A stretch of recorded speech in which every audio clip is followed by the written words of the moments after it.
दर्ज की थी। अब एक बार फिर से मुल्ताई का मुकाबला तैयार है इन दोनों प्रत्याशियों के लिए। दोनों प्रत्याशियों की तुलना करते हैं अलग अलग पैमानों के आधार पर। तो उम्र के लिहाज से देखें तो चंद्रशेखर देशमुख 62 साल के हैं और सुखदेव पासे जो इस वक्त कांग्रेस पार्टी के विधायक हैं वो 55 साल के हैं।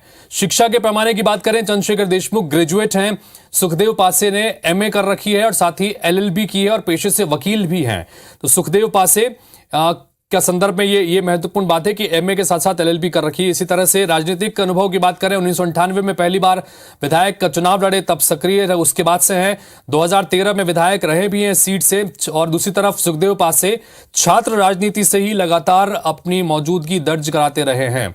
सामाजिक गणित की बात करें, सहज हैं, सरल हैं चंद्रशेखर देशमुख और इसीलिए पार्टी ने एक बार फिर से इन्हें मैदान में उतारा है। तो दूसरी तरफ सुखदेव पासे आम जनता से सीधा जुड़ाव उनका है।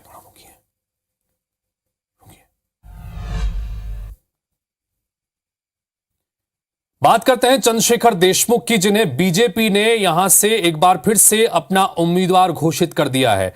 अगर हम मजबूत पक्ष की बात करें तो चंद्रशेखर देशमुख का मजबूत पक्ष क्या है, जिसको देखते हुए कांग्रेस पार्टी ने, माफी बीजेपी ने इन्हें मैदान में उतारा है। तो सबसे महत्वपूर्ण बात यह है कि सहज स्वभाव है और इसी सहज स्वभाव के लिए जाने जाते हैं। किसी तरह का कोई आरोप इनके ऊपर अब तक नहीं है। 2013 में इसी सीट से सुखदेव पासे को चुनाव हरा चुके हैं, लिहाजा ये इनका एक मजबूत पक्ष है।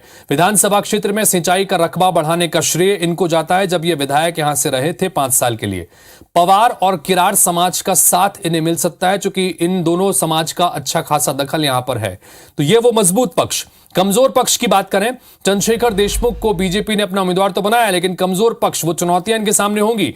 सबसे बड़ी चुनौती सुखदेव पासे के रूप में होगी, जो वर्तमान विधायक के रूप में यहां पर एक मजबूत उम्मीदवार के तौर पर इनके सामने है। हालांकि 2013 में दोनों आमने सामने हुए थे, तब चंद्रशेखर देशमुख ने मुकाबला जीता था, लेकिन पिछले 5 साल के दौरान सुखदेव पासे ने एक मजबूत प्रतिद्वंदी के रूप में अपने आपको यहां पर स्थापित किया है।